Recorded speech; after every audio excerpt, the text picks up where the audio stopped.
సామాజిక జీవితమే ఉత్తమ సాహిత్యానికి కేంద్రం అవుతుంది, జన్మస్థానం అవుతుంది, లేదా గమ్యస్థానం అవుతుంది అని కూడా అంటాడు ఆయన పెద్దాయన. సో అలాగా ఒక తరం యొక్క కళా జీవితం పట్ల, సాహిత్య జీవితం పట్ల, ఈ తరం వాళ్ళు చేస్తున్నటువంటి ఆలోచనల పట్ల చాలామందికి ఉండే డౌట్లు నివృత్తి చేసుకోవాలి అంటే చరణ్ లాంటి వాళ్ళ కవిత్వం చదవాలి, మహేష్ లాంటి వాళ్ళు ఇస్తున్న ఇంట్రోలు వినాలి, లేదా లావణ్య లాంటి వాళ్ళు మాట్లాడుతున్నటువంటి స్పీచెస్ని వినాలి ఖచ్చితంగా. అలాంటి చేస్తున్న ప్రతి సందర్భంలో కూడా ఈ తరం యొక్క బాధ్యత వాళ్ళు ఎట్లా నిర్వర్తిస్తున్నారు అనే దానికి చాలా సులువుగా ఆన్సర్ దొరుకుద్ది అనమాట. అలాంటి సులువైన ఆన్సర్లు తెలుసుకోగలిగే అవకాశమే ఇక్కడ చరణ్ పుస్తకం గురించి మాట్లాడుకోవటం. చరణ్ తన పుస్తకంలో ఎక్కువ యుద్ధం గురించి మాట్లాడతాడు, ఎక్కువ యుద్ధంలో ఉన్న తల్లుల గురించి మాట్లాడతాడు, ఎక్కువ యుద్ధంలో చనిపోతున్న పిల్లల గురించి మాట్లాడతాడు. అది ఒక రకమైన నాకు మొనాటనీయ అనిపించేంత ప్రమాదకరమైన స్థితిలోకి తీసుకెళ్ళి కూడా మాట్లాడతాడు, రిపిటేటివ్గా మాట్లాడతాడు, అదేగా మాట్లాడతాడు. ఎందుకు చరణ్ ఇంత మాట్లాడతాడు? చరణ్ యుద్ధభూమిలో తన తల్లి గురించి ఎందుకు మాట్లాడతాడు అంటే, చరణ్కి యుద్ధభూమిలో ఉన్న తల్లి కేవలం తల్లి కాదు, ఆ తల్లి నా ఇల్లు, నా దేశం, నా ప్రపంచమైన మా అమ్మను కదిలించకండి అంటే ఒక చోట. అంటే అతనికి తల్లి ఎవరు అంటే, అతనికి తల్లి తన ఇల్లు, అతనికి తల్లి తన దేశం, అతనికి తల్లి తన ప్రపంచం. అంటే అతని ప్రతీకాత్మకత తల్లి రూపంలో ఎలా చూస్తున్నాడనేది చరణ్ కవిత్వంలో కొంత మనం చూడవచ్చు. ఇక పిల్లలు ఎవరు అంటే ఆ బాధితులు, పిల్లలు ఎవరు అంటే ఆ రిసీవర్స్ అనమాట. ఈ ప్రపంచంలో యుద్ధం అనే ఒక ఉన్మాద చర్య జరుగుతున్న ప్రతి సందర్భంలో, ప్రతి చోట కూడా ఆ రిసీవర్స్ బాధ ఎలా ఉంది అని చూడాలి అంటే అతను పిల్లలు పిల్లలు పిల్లలు అంటున్న ఆ మాటనిలో నుంచి మనం చూడాలి. అందుకే ఆ ఊహ చేద్దాం రండి పుస్తకంలో శివారెడ్డి ఓ మాట అంటాడు, దొంతం చరణ్ మామూలుగా మనం మాట్లాడుకునే జనరల్ పోయెట్ కాదు, ఏ కైండ్ ఆఫ్ వార్ పోయెట్. ముక్కలు ముక్కలైన బహిరంతరాల జీవితాన్ని చూపిస్తాడు అంటాడు. అంటే బహిరంతరాల్ని ఎలాగా మనం దర్శించగలుగుతున్నాం అనే దానికి చరణ్ కవిత్వాన్ని మనం సోదాహరణంగా తీసుకోవాల్సిన అవసరం ఉందని శివారెడ్డి అంటాడు. అదే శివారెడ్డి ఇంకో చోట ఏమంటాడంటే, అసలు ఈ కవులు కాలాన్ని ఎలా కన్సీవ్ చేస్తారు అంటే, కొత్త కవుల్ని అర్థం చేసుకోవడం చాలా కష్టం అని చెప్పి ఆయన టైటిల్ పెట్టి ఆ మాట అంటాడు. ఏమంటాడంటే, అసలు ఈ కవులు కాలాన్ని ఎలా కన్సీవ్ చేస్తారు, ఎలా సంభావిస్తారు? విస్తారమైన కాలంలో, ప్రదేశంలో వీళ్ళ ప్రయారిటీ అంతులేని, అంచు తెలియని యుద్ధరంగమేనా? నేను అందుకున్నట్టుగా జీవితాన్ని వీళ్ళు అందుకోవటం లేదా? 80 ఏళ్ల వ్యక్తి, 80+. ఇక వీళ్ళ వర్తమానం భిన్నమైందా? భిన్నమైన ప్రదేశంలో, భిన్నమైన కాలంలో పుట్టి మూలమైన లోలకాల్ని అందుకోవడానికి ఒక ఆగ్రహ వ్యక్తీకరణ చేస్తున్నారా? వీళ్ళు భిన్నం, వీళ్ళ వస్తువు భిన్నం, వ్యక్తీకరణ భిన్నం. పరిపూర్ణంగా ఇది నూతన కవిత్వం, భయోద్విగ్న సమరశీల కవిత్వం అన్నాడు. భిన్నం భిన్నం భిన్నం అని ఆయన 3 సార్లు వాడిన పదాలను నేను మళ్ళీ తీసుకొని ఇతనిది విభిన్నమైన వ్యక్తీకరణ అని కూడా అనదలుచుకున్నాను నేను చాలా సందర్భాల్లో. ఎందుకంటే అతని ప్రతీకలు కొంత మనకి ఆశ్చర్యాత్మకంగా అనిపిస్తాయి. నేను పొద్దున మాట్లాడుతూ అన్నాను, మూర్త అమూర్తాల మధ్య కొంత భేదం ఉంటుంది, నువ్వు దేంట్లో ఆరోపించి చూస్తున్నావు, లేకపోతే ఉపమేయాల పరిస్థితి కొంత నువ్వు ఆలోచించుకోవాల్సిన అవసరం ఉంటుంది. ఇలాంటి విషయాలు ఏమో కొంత వ్యాకరణ సహితంగా కొంత మాట్లాడుకోవడం సందర్భించింది అనమాట. వచన కవిత్వానికి ఇవన్నీ ఉన్నాయా లేవా అనే చర్చ పక్కన పెడితే, వీటన్నిటి సందర్భంలో నుంచి అంటే ఉమ్మ నీరు బద్దలవుతుందని, లేకపోతే అభినయాన్ని బద్దలు కొడుతున్నాను అని, ఇలాంటి కొన్ని మాటలు వాడిన సందర్భాలన్నింటిలోంచి కూడా అతను ఫస్ట్ కవి అంటే ఉద్వేగం కాబట్టి అతను ఉద్వేగశీలంగా కనబడతాడనమాట. ఆ ఉద్వేగశీలతతో కనబడుతున్న ప్రతి సందర్భంలో కూడా అతని కవిత్వాన్ని ఎలా అర్థం చేసుకోవాలనే దానికి మనకి శివారెడ్డి చిన్న ఆ లింక్ ఇస్తాడు. సో ఇవన్నీ ఆలోచించుకొని అసలు సృజనాత్మక క్రమ వికాసానికి ఏదైనా ఒక సిద్ధాంతాన్ని కనిపెట్టి ఆ తాత్విక ధోరణిలో నుంచి ఒక జడ పదార్థాన్ని నుంచి జీవ పదార్థం వైపు మనిషి ఎలా కదులుతున్నాడు, లేకపోతే ఒక స్టాటిక్ విలువని వద్దనుకుని మనకి ఎటువంటి చలనం కావాలి, ఎటువంటి మార్పు కావాలి, లేదా ఎటువంటి పరిణామాలు కావాలి, ఏ విలువల్ని స్వీకరించాలి అనే విషయాల్ని కనుక మనం ఆలోచించినట్లయితే ఈ తరం 100కి 100 పాళ్ళు నిరంతరం ఒక యథార్థం పట్ల ఎలాగ చలనశీలమై ఒక తరం ఉంటుందో ఆ తరం యొక్క బాధ్యతల్ని చాలా స్పష్టంగా నిర్వర్తిస్తున్న కవిత్వం చరణ్ రాస్తున్నాడు. అందులో ఏమాత్రం సందేహం లేదు. అంటే తాత్విక ధోరణిని ఎగ్జాంపుల్స్గా చూసుకొని వాటి నేపథ్యంలో నుంచి కవిత్వాలని మనం వెతుక్కోవడం బాగా అలవాటు పడ్డాం కాబట్టి నేను ఆ మాట అంటున్నాను నేను. బట్ అదర్వైజ్ చాలా అంటే ఫ్రీ టోన్లో చాలా సహజ సిద్ధంగా ఎక్కడ కూడా ప్రయత్నపూర్వకంగా కాకుండా ఆ సందర్భాలని, ఆ మనుషుల్ని, ఆ జీవితాలని, ఆ మొత్తం సిచ్యువేషన్స్ అన్నిటినీ కూడా దృశ్యమానం చేయడంలో ఎప్పుడు చరణ్ సక్సెస్ఫుల్ అయ్యాడు. అందుకే నాకు ఇవన్నీ కూడా చిత్రాలుగా కనపడే కవితలు అనుకుంటాను నేను. అంటే కళ్ళ ముందు నీకు ఒక ఒక ఒక సీనిక్గా కనపడే కవితలుగా మనం భావించాల్సి వస్తుందన్నమాట. అంటే ఎంతటి కథనాత్మకత ఉంటుందో ఆ కవితల్లో అంతే దృశ్యమానం చేయగల శక్తి కూడా ఉంటుందన్నమాట. అంటే ఒక కవిత్వాన్ని మనం సారాంశంలోంచి చూసినట్లయితే కేవలం అవి ఒక సీన్ని మాత్రమే ఎక్స్ప్రెస్ చేసి వదిలేసేట్టుగా కాకుండా ఆ సీన్ వెనక ఉన్నటువంటి అనేక విషయాల పట్ల మనకి అవగాహన కలిగించే విధంగా కూడా మనకి పోయిటరీ అంతా కూడా అనిపిస్తుంది అనమాట. ఈ కవిత్వంలో ఊహాశాలీనత ఎక్కువగా ఉంటుంది. అంటే ఇప్పుడు చరణ్ని అతను వస్తువు బాగా గొప్పగా చెప్పాడా, లేకపోతే అతను ఆ వస్తువుని చాలా గొప్ప కవితాత్మకంగా చెప్పాడా అనే ఒక జనరల్ రొటీన్ క్వశ్చన్ వేసుకొని నేను మళ్ళీ ఆ కవిత్వం గురించి కామెంట్ చేయాల్సి వస్తే, అతని వస్తువుని మించి కవితాత్మకత దీంట్లో ఎక్కువగా మనకి కనిపిస్తుంది అనమాట. దీంట్లోనే కాదు, ఏ పోయం రాసినా కూడా బహుశా అది కవికి గొప్ప లక్షణం అని చాలామంది అని ఉండవచ్చు. కానీ అంటే ఆ వస్తుత్వ దృష్టి కన్నా, అంటే అతని యొక్క వస్తుత్వ దృష్టిని నేను కొంత ప్రత్యేకమైనదిగా ఇప్పటికే చెప్పి ఉన్నాను. ఎందుకంటే అందరూ చూడగలిగిన వస్తువులు కాదు ఇతను రాసింది. అరే ఒక యుద్ధమే కదా రాశాడు, ఇంకా కొత్త వస్తువులు ఏమని అనొచ్చు మీరు కాక. లావణ్య చెప్పినట్టు ఆ యుద్ధం అనే నేపథ్యంలో నుంచి అతను చూసిన అనేక జీవన విభిన్న దృశ్యాలన్నింటినీ కూడా మనం చూసినట్లయితే చాలామంది కవులు, ఆ మాటకు వస్తే ఏ కవి కూడా చూడనటువంటి ఒక ప్రత్యేకమైన వస్తు దృష్టిని కలిగి చరణ్ ఈ కవిత్వం అంతా కూడా రాశాడు. అయితే ఆ వస్తు దృష్టిని కన్నా కూడా అతని కవిత్వీకరణ శక్తి చాలా గొప్పగా ఉందని నాకు అనిపించింది. ఎందుకంటే ఆ ఊహాశాలీనత వల్ల. అతను ఆ ఊహాశాలీనత దేంట్లో ఉంది అంటే అంటే ఆ ప్రతీకలను పట్టుకోవడంలో మాత్రమే కాదు. బహుశా జనరల్గా ఏ కవైనా ఒకదాన్ని ఇంకో దాంట్లో ఆరోపించి ఇంత బాగా చెప్తే ఇది ఇంతకుముందు ఎవరు చెప్పలేదు కాబట్టి, ఇది ఇంత బాగా ఇతను చెప్పాడు కాబట్టి మనం బాగుందని జనరల్గా మనం కామెంట్ చేస్తాం. బట్ కానీ ఆ ఊహాశాలీనత అనే దాన్ని మనం చూడాలి అనుకుంటే కనుక అతను ఎంత గొప్పగా ఊహాశాలీనత చేస్తాడంటే, అయినప్పటికీ ఆధిపత్యాన్ని క్రూరత్వాన్ని ఓడించే శక్తి మానవుల ఊహాశాలీనతలో ఉంది అంటాడు. అంటే అతని ఊహాశాలీనత ఎక్కడ ఉంది అంటే, ఆధిపత్యాన్ని క్రూరత్వాన్ని ఓడించే శక్తి మనిషికి ఎలా ఉంది అనే దాంట్లో ఊహ చేస్తున్నాడు అనమాట. అతను అంతకుముందు పుస్తకం ఊహ చేద్దాం రండి అంటే ఇంత సింపుల్ టైటిల్ పెట్టాడు ఏంటి అనుకున్నాను. కానీ నేను అంతకుముందు రెండో పుస్తకానికి అతని ఊహ చేయటంలో ఏముంది అంటే, మనిషి పట్ల ఉన్న తాపత్రయం, మనిషి చేయగలిగినటువంటి మహాద్భుతం ఏమిటనేది ఎప్పటికప్పుడు అతను చెప్పుకుంటూ వస్తాడు. ఆ రకంగానే అతని కవిత్వ ప్రయోజనాన్ని నెరవేర్చుకుంటూ వస్తున్నాడేమో అనిపిస్తుంది ఇప్పటిదాకా. ఉబికే కన్నీళ్లను కంటి వెనకాల రెప్పల సందున కట్టడి చేసి హృదయాల మీద బరువు మోపలేను. పిల్లలను శవాలను వెతకడానికి కాశ్మీర లోయ చుట్టూ తిరిగే కాలు తెగిన కశ్మీరీ స్నేహితుడికి, ఒంటికాలి సాహసికి, భూమికి, అతడి మోకాలికి మధ్య నా కన్నీటి స్తంభాన్ని కట్టడానికైనా నేను కవిత్వం రాస్తాను. నిప్పురవ్వల ఆక్రోశాన్ని నీటి బుడగలో బంధించి, ఊహాశాలీనత, నిప్పురవ్వల ఆక్రోశాన్ని నీటి బుడగలో బంధించి మానవ చలనానికి ద్రోహం చేయలేను. ఆదివాసుల పేగులపై ఉరితాళ్ల చిక్కుముడులను విప్పడానికైనా నా వైపుగా వచ్చే మరణాన్ని ఓడించి నేను ఖచ్చితంగా కవిత్వాన్ని రాస్తాను. సరే, ఇవన్నీ ఎందుకు చెప్పాడు? కవిత్వం నేను ఎందుకు రాస్తున్నాను అంటే, సరే ఎవరన్నా ఇప్పుడు నా మిత్రుడే ఉన్నాడు అనుకోండి, ఆయన మీదకి, ఆయన రాసిన వాక్యం మీదకి, అతను మాట్లాడిన ఉపన్యాసం మీదకి ఎక్కడైనా ఎవరన్నా కొద్దిగా ఫేస్బుక్లోనో లేకపోతే ఇన్స్టాగ్రామ్లోనో కొద్దిగా ఆవేశంగా ఉండేవాళ్ళు ఏదైనా కామెంట్ చేస్తే, సో మనలాంటి తెలివిగలవాళ్ళు లేదా నాలాంటి తెలివిగలవాళ్ళు ఎవరన్నా అరే మన ఆడు జోలు వెళ్లకుండా ఉంటే బెటర్, మనం ఏమన్నా ఆయనతో కలిపి కామెంట్ చేస్తే వాడితో కలిపి మనల్ని కూడా ఏమన్నా అంటారు, ఇప్పటిదాకా మనం సంపాదించుకున్న సోకాళ్ళ గౌరవం ఇంకోటో పోద్ది అని చెప్పి తెలివిగా ఉండడానికి ప్రయత్నం చేస్తాం. ప్రపంచం అంతా తెలివిగల వాళ్ళతో ఉంది.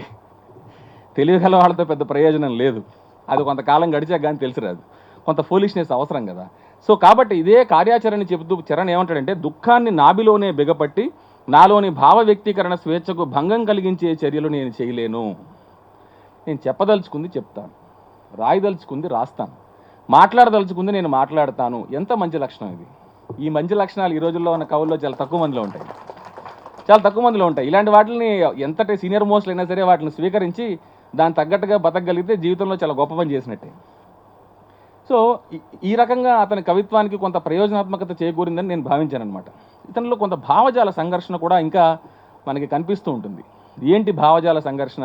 ఇతను ఆదివాసుల గురించి మాట్లాడుతున్నాడు, లేకపోతే జైల్లో ఉన్నా కూడా మెదడులో ప్రకాశించే అరుణతారని ఎవడు ఆపలేడు, ఇలాంటి వాక్యాలు రాసిన సందర్భంలో, సాయిబాబా గురించి మాట్లాడిన సందర్భంలో, సాయిబాబా భార్య వసంత గురించి చెప్పిన సందర్భంలో, అరుంధతి గురించి రాసిన సందర్భంలో, ఇలాంటి వాళ్ళ విషయం అన్నిటినీ అతను కవిత్వాంశాలుగా తీసుకొని కవిత్వీకరిస్తున్న ప్రతి సందర్భంలో కూడా అతను ఏమి ఆలోచించి వీటిని కవిత్వాన్ని చేస్తున్నాడు అంటే, ఒక స్థితిని మాత్రమే అతను మన ముందు చిత్రించడానికి ప్రయత్నం చేస్తున్నాడా, ఆ స్థితికి ఉన్నటువంటి పూర్వాపరాల్లోకి వెళ్ళి అతను ఏమన్నా ఒక సారాంశాన్ని తీసుకొని ఆ సారాంశంలోంచి అతను ఏమన్నా నేను దీంట్లో నిలబడి ఉన్నాను అని చెప్పడానికి ప్రయత్నం చేస్తున్నాడనే దాని మధ్య కొంత లోలకమైనటువంటి వ్యవహారం ఉన్నదని నాకు అనిపించింది. ఇది తప్పు కావచ్చు, రైట్ కావచ్చు. ఎందుకంటే ఉద్వేగం మాత్రమే కవిత్వ ప్రయోజనంగా ఎప్పుడు ఉండదు, మనకు తెలిసిన విషయమే అది. ఆ ఉద్వేగం మనలో ఎటు నుంచి మనల్ని ఎటు ప్రయాణించేట్టుగా చేయడానికి అవకాశం కల్పిస్తున్నది అనేది కూడా ఎప్పటికప్పుడు మనకి చాలా ఇంపార్టెంట్ విషయంగా నాకు అనిపించింది. కాబట్టి అతనిలో ఉన్న భావజాల సంఘర్షణ విషయం కూడా నేను చెప్పదలుచుకున్నాను. ఇతను యుద్ధ భూమిలో తిరుగాడి తిరుగాడి తిరుగాడి వచ్చి మనకి కవిత్వం చెప్పే పిల్లాడిగా నేను భావిస్తున్నాను.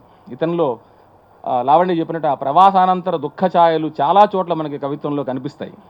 ఇవన్నీ కూడా చాలా long and lyrical forms of pain. అతను ఆ బాధకు సంబంధించినటువంటి చాలా రూపాలుగా మనకి ఈ కవితలు కనిపిస్తాయి. మనకి ఈ కవిత్వంలో ఆవేదన కన్నా కూడా చాలా చోట్ల అతని పదాల ప్రయోగం మనల్ని సంభ్రమానికి గురి చేస్తుంది అనమాట. అది అతని భాషాశక్తికి కూడా అతని నిదర్శనం అని నేను అనిపిస్తుంటుంది నాకు. ఎందుకంటే ఎవరు వాడగలిగిన పదాలు, అందరూ వాడగలిగిన పదాలు వాడితే కవి గొప్పతనం ఏం ఉండదు.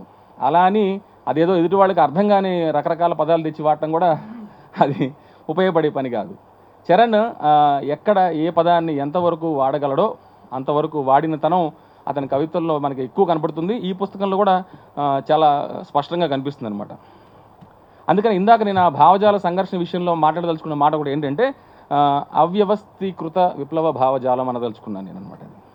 ఇంకాస్త మోడర్న్ యాంగ్జైటీస్తో మనం బ్రతుకుతుంటాం చాలామంది. ఎందుకంటే యంగ్స్టర్స్ కావచ్చు, లేకపోతే సోకాల్డ్ యంగ్స్టర్స్ అనిపించుకున్న వాళ్ళు కావచ్చు, కొద్దిగా మిడిల్ ఏజ్లో ఉన్నవాళ్ళం కావచ్చు. అంటే మనం దేనికి ఎప్పుడు ఎందుకు ఆకర్షితమై వాటి పట్ల మనం ఏ ఆలోచన కలిగి ఉండి మనం ఏ కవిత రాస్తున్నాము, ఏ వ్యాసం రాస్తున్నాము, ఏ కథ రాస్తున్నాము అని చెప్పుకునే విషయంలో మనకి కొన్ని యాంగ్జైటీస్ ఉంటాయి. ఆ మోడర్న్ యాంగ్జైటీస్లో నుంచి మన చదువురితనాన్ని, మన అవగాహనని మనం పెంచుకొని వాటిల్ని మనం సృజన రూపాలుగా తీసుకొని వాటిని మనం కవిత్వంగానో ఇంకోటిగానో మార్చుకుంటూ ఉంటాం. ఆ మోడర్న్ యాంగ్జైటీస్లో నుంచి ఒక స్థిరమైన అవగాహనలోకి వస్తూ రాస్తున్న కవితలుగా చరణ్ కవితలన్నింటినీ కూడా మనం భావించవచ్చు.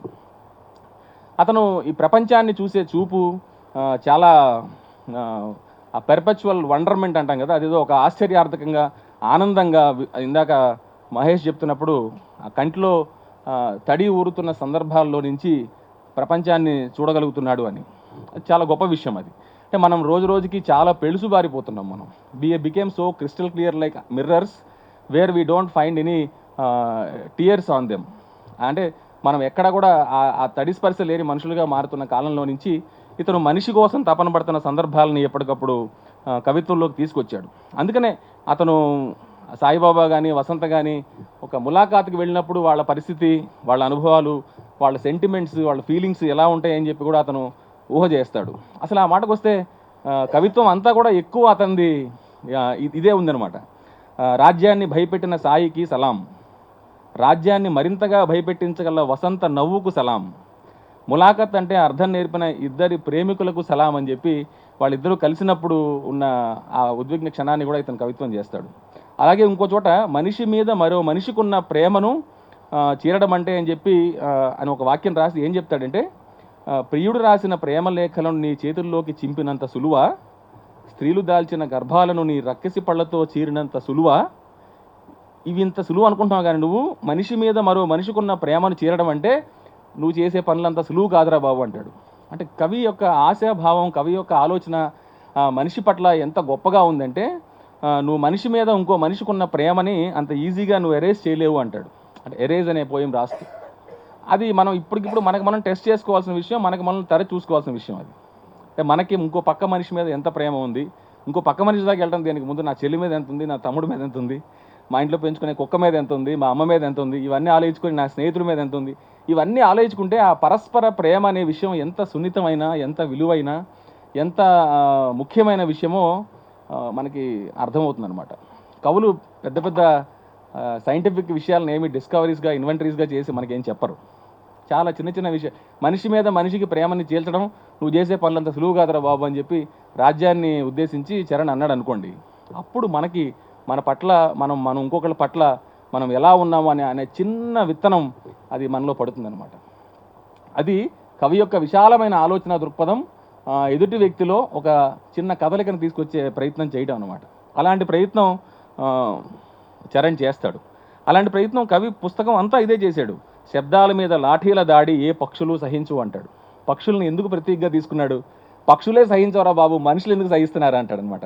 నాట్యాల మీద అణుబాంబుల దాడి ఏ నదులు సహించవు అంటాడు. నదులు మాట్లాడతాయా? నదులు మాట్లాడవు కదా. పిడికిళ్ల మీద పోలీస్ కుక్కల కాట్లు ఏ రోజా పువ్వులు సహించవు అంటాడు. ఆదివాసుల మీద అత్యాచారాలు ఏ అమ్మలు సహించరు. అమ్మల మీద అక్రమ కేసులు ఏ పిల్లలు సహించరు అంటాడు. సో మనం పిల్లలుగా మన తల్లి స్వాతంత్రాన్ని, తల్లి స్వేచ్ఛని మనం ఎలా స్వీకరిస్తున్నామనే ఉద్దేశం మనలో ఆలోచన రేకెత్తించే కవిత్వంగా ఉంటుంది ఇది. అందుకనే ఆ పక్షులు, నదులు, రోజా పువ్వులు ఇలాంటి వాటి ప్రతీకాత్మకత కవి ఏ దృష్టికోణం నుంచి మాట్లాడుతున్నాను అనేది అతను ఒక చిన్న నాటిక వేస్తే ఆ నాటికల్లో పార్టిసిపేట్ చేసిన చిన్నపిల్లల్ని పోలీసులు జైలుకి తీసుకెళ్ళినప్పుడు రాసిన కవిత అది. అంటే పిల్లల్ని కూడా సహించలేని రాజ్యం గురించి మాట్లాడుతూ మా అభినయాలు పగిలిపోలేదు అంటాడు. సో అంటే అతని కవిత్వం అంతా కూడా ఈ ఆదివాసీలు, యుద్ధము, ఆ యుద్ధంలో పిల్లల్ని కోల్పోతున్న తల్లి, లావణ్య చెప్పినట్టు ఆ తల్లికి దూరం అవుతున్న పిల్లలు, వాళ్ళ బాధల్లోంచి ఉంటుందన్నమాట. ఈ ఆదివాసీల గురించి అతను పడ్డ తపన చూస్తే ఆ తపనలో నుంచి అరుంధతి రాయి మీద అతనికి అమితమైన ప్రేమ, అభిమానం కలిగిందేమో అనిపిస్తుంది మనకి. మన చుట్టూ ఉన్న మనుషుల్ని బట్టి మనము ఇన్ఫ్లుయెన్స్ అవుతాం కదా, ప్రభావితం అవుతాం. ఒక సభలో వేణుగోపాల్ ఎంత బాగా మాట్లాడాడు, లేకపోతే ఒకసారి పుస్తకం వెనక ఏకే ప్రభాకర్ ఎంత చక్కగా ఒక వాక్యం రాశాడు, లేకపోతే హరగోపాల్ గారు ఇంకో సభలో ఏం మాట్లాడారు, ఇలాంటి వాక్యాల్లో నుంచి మనం కొంత ప్రేరణ తీసుకుంటాం మన జీవితాలకి. ఎందుకంటే అవి మనల్ని కొత్త పుస్తకం చదివేందుకో, కొత్త మనుషుల్ని కలిసేందుకో, కొత్త సందర్భాలను వెతుక్కునేందుకు ఒక అవకాశాన్ని కల్పిస్తుంది అనమాట. అలాగా చరణ్ ఒక యువతరానికి ప్రతినిధి అనుకుంటే, తన తరంలో ఉన్న చాలామంది మిత్రులకి ఎవరిని ప్రేరణగా తీసుకోవాలో అతను చెప్పే సందర్భం వీళ్ళ కవితలుగా ఉంటుందన్నమాట. ఎవరికి, ఎంతమందికి అరుంధతి రాయ్ అంటే ఇష్టం ఉంటుంది, ఎంతమందికి సాయి అంటే ఇష్టం ఉంటుంది. ఇట్లా యాక్టివిస్టుల మీద ప్రేమ పెంచుకునే మనుషులు ఎందుకుంటారు, లేకపోతే ఎందుకు విప్లవ భావజాలం పట్ల ఆకర్షితమయ్యే వ్యక్తుల యొక్క వాళ్ళ జీవితం పట్ల వీళ్ళు ఎంతోమంది ప్రేమ కలిగి ఉంటారు. ఎవరికి ఎందుకు హీరోలు అవుతారు అంటే, హీరోయిజాన్ని, హీరో అవడాన్ని నేను పాజిటివ్గా చెప్పట్లేదు కానీ, బట్ వాళ్ళ పట్ల మనం ఎందుకు అంత ఇన్ఫ్లుయెన్స్ అవుతాము అని చెప్పడానికి మన ఆలోచన ధోరణే కారణం అవుతుంది. అలాంటి ఆలోచన ధోరణి ఉన్నటువంటి కవులు కానీ, కథకులు కానీ, వ్యాసకర్తలు కానీ ఎవరైనా సరే వాళ్ళు ఏమి రాసినా మనకి ఇలాంటి కవిత్వంగానే ఉంటుంది, ఇలా చదవదగ్గరగానే ఉంటుంది, ఇలా తీరాల్సినగానే ఉంటుంది మనకి. ఇలాంటి కవిత్వాన్ని చదివితే మన ఉనికి, మన వర్తమానం, లేకపోతే మన ఆలోచన పద్ధతి ఎలా ఉంటుంది అనేది కొంత సహాయకంగా నిర్ణయం అవుతుందని చెప్పి నేను భావిస్తున్నాను అనమాట. సో నాకు ఈ అవకాశం ఇచ్చినందుకు చరణ్కి నేను చాలా ధన్యవాదాలు తెలియజేస్తున్నాను. ఎందుకంటే as I told earlier in the స్టార్టింగ్లో చెప్పినట్టు అక్రాస్ ద మీటింగ్ కొత్త వాళ్ళకి మనం ఎక్స్పోజ్ అయ్యి వాళ్ళ ముందు మనం మాట్లాడే ధైర్యం చేయడానికి అవకాశం కల్పించినటువంటి thank you very much. Thanks a lot. Keep writing the same. Thank you very much. అందులో ఈ పుస్తకాన్ని అచ్చు వేసిన వాళ్ళు సమత అండ్ కుందుర్తి కవిత, అమ్మాయి సింగపూర్లో ఉంటుంది. వాళ్ళు ఈ పుస్తకాన్ని తీసుకొచ్చినందుకు కూడా వాళ్ళకి నేను మనస్ఫూర్తిగా అభినందనలు తెలియజేస్తున్నాను. మళ్ళీ ఫ్రీవర్స్ ఫ్రంట్ని వాళ్ళు దాన్ని లైన్లోకి తీసుకొచ్చి మళ్ళీ ఆ ఫ్రీవర్స్ ఫ్రంట్ ద్వారా పుస్తకాలు వేయాలని చెప్పి వాళ్ళు ఒక సంకల్పించుకోవడం, ఆ క్రమంలో వాళ్ళు మొట్టమొదట చరణ్ కవిత్వాన్ని తీసుకోవడంలోనే ఆ ఫ్రీవర్స్ ఫ్రంట్ యొక్క మళ్ళీ పునర్వికాసాన్ని, పునర్వైభవాన్ని వాళ్ళు ఎట్లా నిర్వచించుకోవాలనుకుంటున్నారో తెలుస్తుంది కొంత. వాళ్ళకు కూడా మనస్ఫూర్తిగా అభినందనలు. Thank you very much. Thank you Sriramanna.